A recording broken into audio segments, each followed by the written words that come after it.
Well, whatever I sing, that's what I really mean when I can sing a song. I don't sing it if I don't mean it. Wacko Jacko is what simple minds remember him by. But did we forget that Michael Jackson was performing since he was 5? He wasn't wacko, weird, or sick, but there is no doubt that his childhood was affected by Joe's grit. Michael Jackson wowed us with his creativity time and time again, but nothing captivated us like his first performance of Billie Jean. During the days of the Jackson 5, Michael's performances were a level above a child. Many say he held notes like a grown man, and for a while, as young Michael's career could only grow, he rocked the stage and ushered in a new sound on the Ed Sullivan Show. A difference of opinion over creative control sent the Jackson 5 going places. They landed at CBS with their newfound destiny. But music filled Michael's soul to the point he couldn't resist to chart a journey of his own, a career to save the music industry from the deep abyss. Don't Stop Till You Get Enough was his first breakthrough song. As he told us, life ain't so bad at all if you live it off the wall. Although he couldn't help the fact that she was out of his life, he burned the disco out after working day and night. Off the Wall proved to be a major success, but MJ was just beginning to scratch the surface of being the best. The well-known Thriller era in which Michael saved the American music industry, Wanna Be Starting Something, was peppered with beautiful African artistry. Michael had the masses wearing that red leather jacket with the zippers in it, as no one expected Michael to help squash the gang violence with actual members and beat it. Billie Jean couldn't con him into caring for a child, and the moonwalk set the world on fire, as the mellow flow of human nature sent his fans on an emotional ride. The Thriller short film was spellbinding and groundbreaking, and also high risk, as the album and its music videos filled a vacuum and paved the way for future black artists. Michael looked to change his image and be bad, which means good, with subtle messages to connect with his people surviving every day in the hood. The way he made us feel brought joy to the Liberian girl, that forced his audience to consider the beauty of an African woman around the world. How could we forget the iconic Lean the Smooth Criminal? Revealing another part of him forced him to proclaim "Leave me alone," while he focused on the man in the mirror to help change the world. It took a dangerous album full of jams for Michael to express his socially conscious concerns. Aware of world corruption, hypocrisy, and greed, looked at it and said, "It ain't too much for me." He asked why you want to trip on me when we got more problems than we need. He wanted his people to remember the time when we were kings and queens, to recall our African heritage as a gesture of pride and a search of fulfillment of how it all began.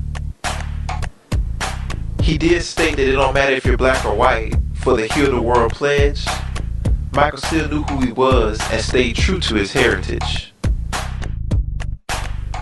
Michael told us every day, create your history, to scream out in protest of societal hypocrisies.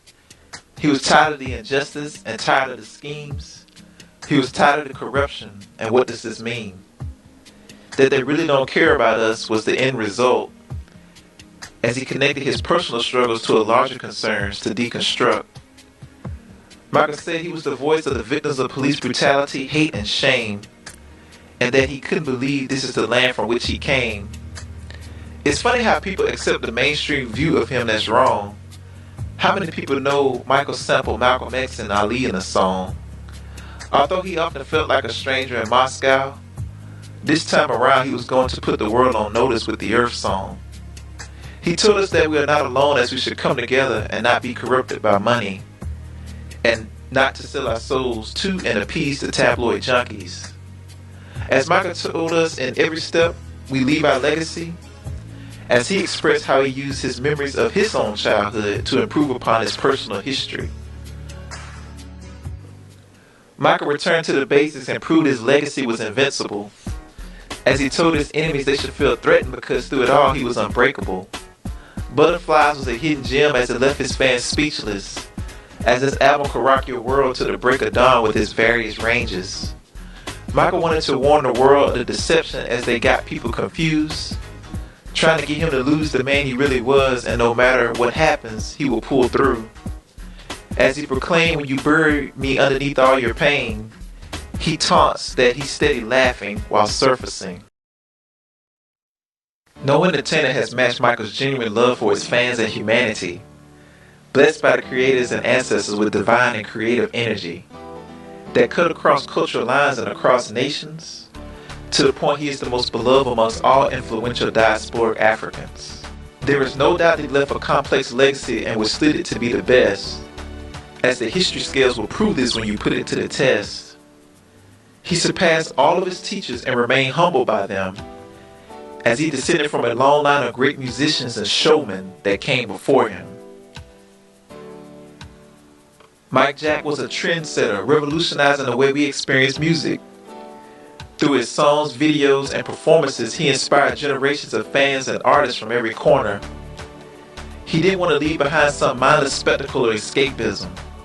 He wanted something deeper that changed people's consciousness, challenging the isms and schisms.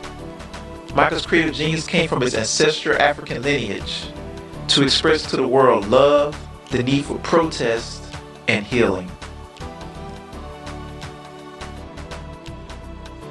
Proud to be black. I'm honored to be black.